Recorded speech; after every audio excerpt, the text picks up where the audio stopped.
Police say 5 people were shot. 2 of them are in critical condition. This happened near the corner of Eastern Parkway and Franklin Avenue when police say a shooter stood up on a barrier and fired into the crowd, apparently targeting someone he was feuding with. And right now, the shooter is on the run. Breaking news, 5 people shot at the West Indian American Day Parade. The annual celebration for Caribbean culture now a crime scene, but police say the parade will continue. Police say the shooting happened in Crown Heights this afternoon on the Eastern Parkway between Class and Franklin Avenue. Begin with breaking news out of Brooklyn. A suspect remains on the loose after shooting 5 people during the West Indian Day American Parade. Naveen Dhaliwal spoke to people who heard the shots.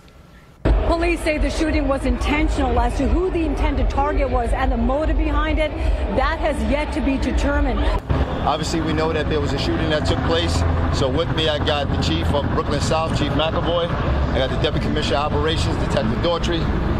Chief of Patrol Borough Brooklyn North, Chief Henderson, and Chief Patrol John Shell. This is for all of my people. West Indian, Caribbean people, same thing. Latino people, whoever it is. This is going to be one of the reasons why they shut certain events down. So everyone is going to have to pay for certain bad apples in the bunch. So here we have a person that's deceased and several others injured, all because of selfishness, greed, poor impulse control, dehumanizing, desensitized, all those little glorious words we want to use. But when it comes down to it, pure stupidity. You had a guy come up here and said that he was tough because he committed crimes. He was tough because he put guns in people's faces. He was tough because he went on a visit and got drugs from his grandmother. That made him a tough guy. So violence would make you tough in the criminal world. So this guy shot over 5 people, injuring several, killing 1. He's a tough guy. So let me speak to the criminal world out there, and the criminal thinkers, and criminal behavior, and all of you guys that promote criminality. This same guy just created a new criminal law, right? For the criminal code, he created a new criminal law, which is you can kill, you can shoot, whatever it is that you go to prison for. That's what's going to make you tough. Taking care of your children, getting up every morning, going to work, dealing with the bumping and the coughing and all of that stuff on the train. You're not tough. You soft. You a lame. You a punk. According to him and them, you soft. You a lame. If you take care of your children, that's not tough. If you get up every day and you work hard and you pay your taxes and you do whatever it is that the government deems as a citizen, you're not tough. That's not tough. That's lame. Also, there's a new rule in the tough game. This is a rule. And this is for the police out there. This is for the police department. This is for the police. Because according to the majority, it's okay to snitch to the police. The snitch game, the bar has been lowered, according to this guy. You can tell, listen, a police officer, like I said, for the police officers, for you police officers out there, when y'all want to get information, and y'all want to know what's going on in the hood, according to this guy, all you have to do is act like you're in a gang. That's it. You can just infiltrate the gang. You don't have to prove you're in the gang. Just say you're part of the gang. And if something happens, they will tell you everything. So if you see gangbangers on the corner, you see whoever it is, sue them, crib, do whatever it is you got to do. Because according to this guy, it's okay to tell the police, and to several other people, it's okay because the officer went under the banner of being part of the gang. That's no longer snitching.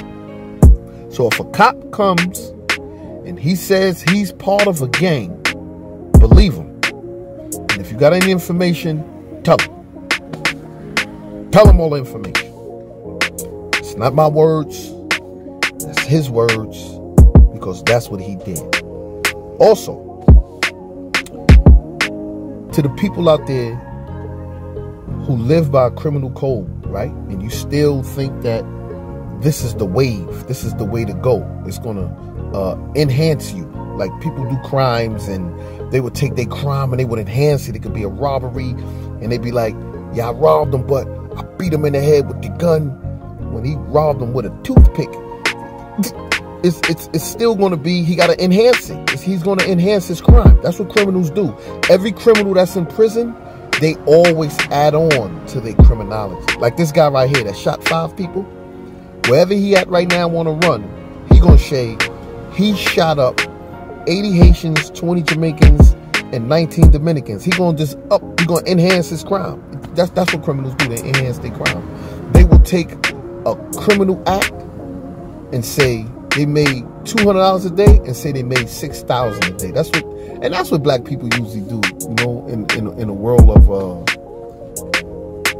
I don't even know what to call it, because that's what we do as people, period. We want to make it look like we have more than what we really have. In the criminal world or in a world of fashion, entertainment, we want to come out with the extra jewelry, and we falling behind on our mortgage. We want to come out, we want to get all of these most expensive cars, paying $2,000, $3,000, $4,000 a month, and riding around. And if you ask them, what you got in the bank? What type of business do you own? Nigga, what? I'm in the business. This is the business right here. My car it's a car business. This is the business, the car. Because we want to look like what we're not. And I guess because we've come so far from where we was, and it's embedded in our DNA to be kings, queens, have it all, the Jews, the good. We wanted so much for so many years from this time of slavery that this shit been passed down generation to generation. And now all we want to do is just live comfortable. Reparations and all that other stuff. Let's wait until we get it before we start spending it. Let's work towards it. Let's work together. That's my big beef. Let's work together.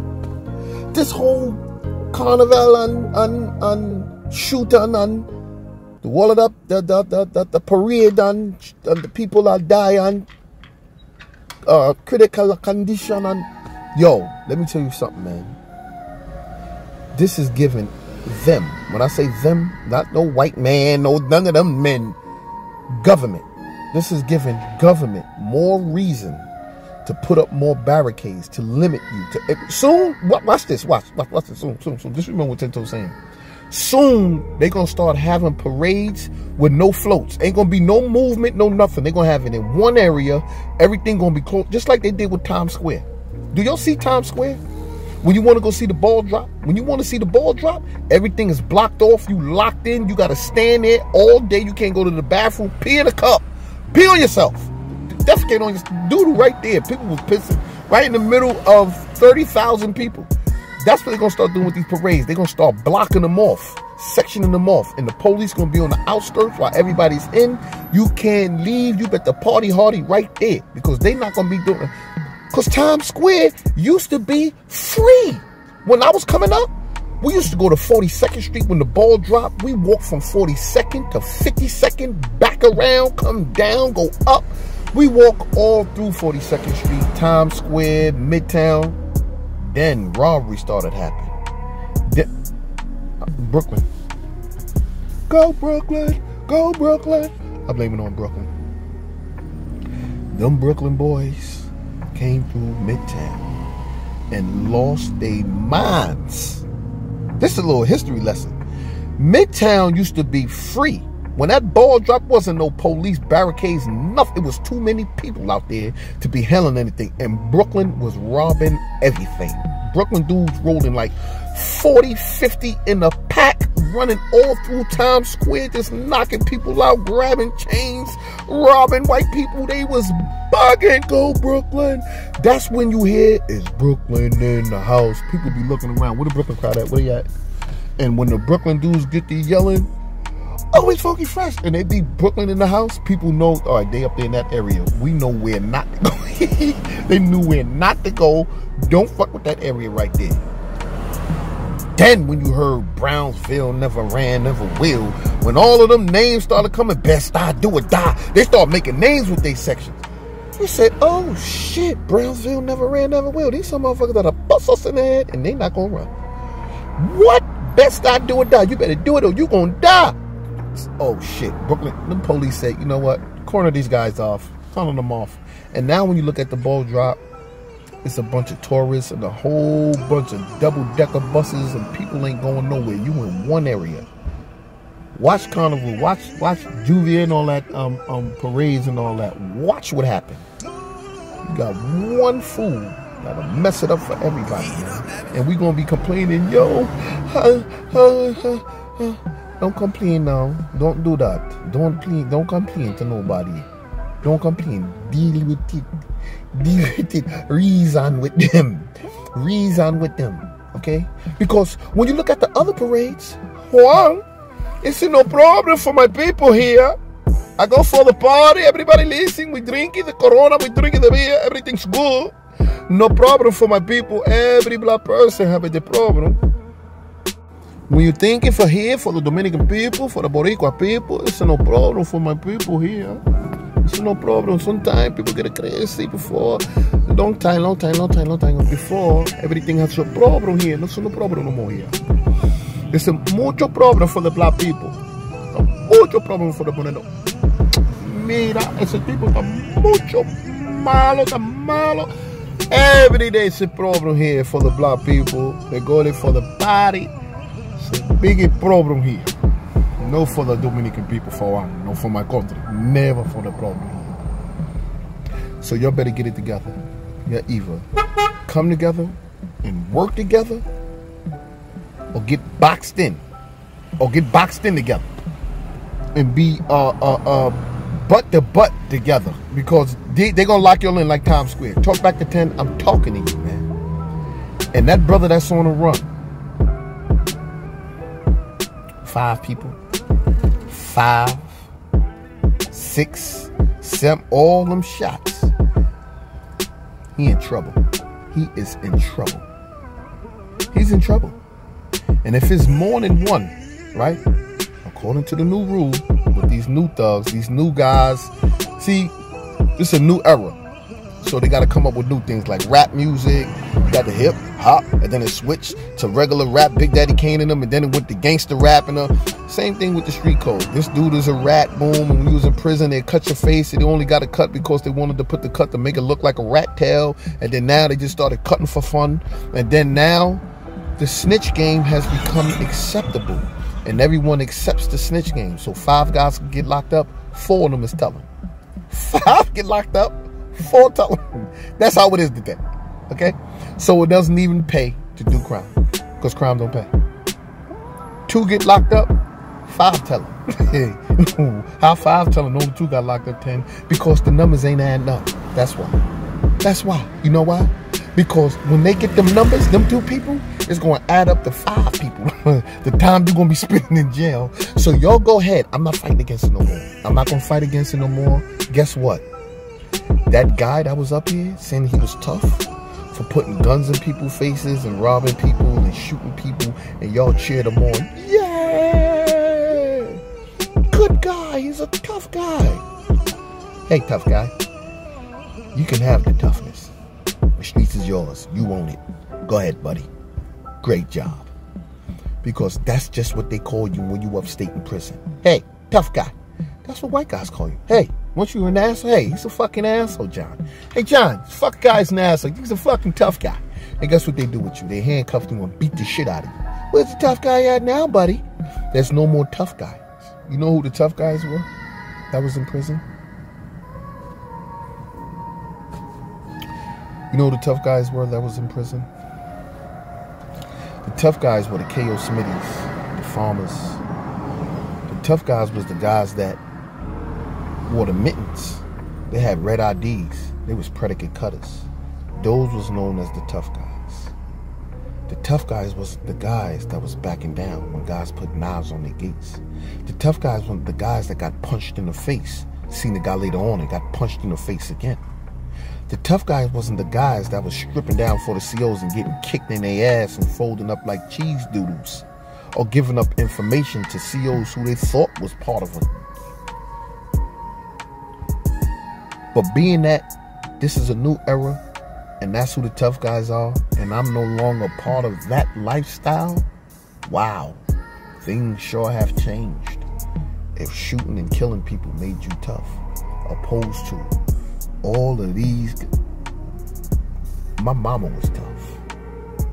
All of these goddamn kids she done had, she was tough as a motherfucker raising us by herself. My grandmother was tough. She went through a whole lot to sneak over here to get into this goddamn country. She even put white on her birth certificate to get here to America. My grandmother was tough. You know, it wasn't even a goddamn boat or nothing that came to my island. My grandmother had to leave on. My grandmother had to leave on a box of Cheerios. Yeah.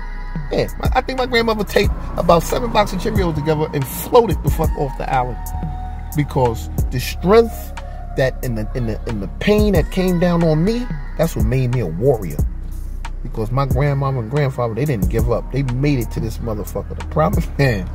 And that's why I can understand what this immigrant, but that's a whole nother different story, man. Listen, man, we got to start working together, family. Let's start working together.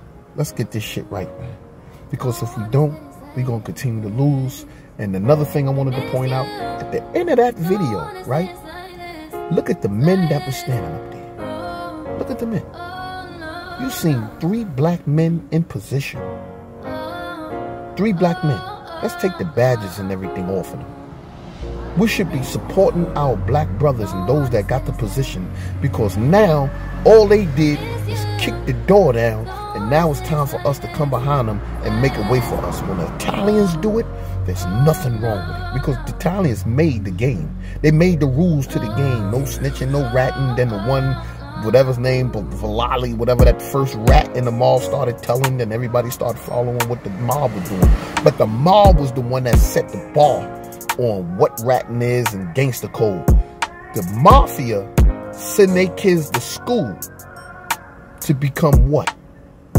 Lawyers, police officers, doctors. They send them because those positions control the world. Who not better to run the goddamn town other than your niece, your nephew, Tony's, and hey, Barbarelli and all of them other people than yours, and the Irish, and that's why they put their people in position, firemen. You can say what you want to say about them folks, but I bet you one goddamn thing: if Nana was in trouble, who you want to come and save your life? Your man's in them down on the corner, or you want that fireman in that big old red truck to come and help Nana out that house and that cat? Or if it's some shooting going on and you can't get there fast enough and shots done went through Nana's window, who you want to come? You want somebody to come there and help Nana with a gun. Or you want your mans down there on the corner, them niggas down there that's drinking. They aim ain't even right. They can't even balance themselves. They all overweight. They been drinking all night, upping all day, smoking weed. They ain't even on point no more. Black men, what happened to us? We were soldiers at one time. Black woman, what happened to us? We was the Supremes. Yeah, we was called the Supremes, at the Most High. That was the name of our group, the Supremes. Now look what we become. What's up, Badge? Hey, Badge. And it's become acceptable. Huh? We made songs with substance. We made songs that had meaning to it. If that happened back then at that time, with Martin and Malcolm and them, okay, what's going on here? What's going on over here? Okay, because you rolled on that bike. This is a delivery dude that's rolled by on the bike. Did a quick donut spin out right next to me, looking at me like he want to battle with some shit. The fuck was that spin out about? He done threw me off. Talk back to 10. I'm talking to you, man. The new game.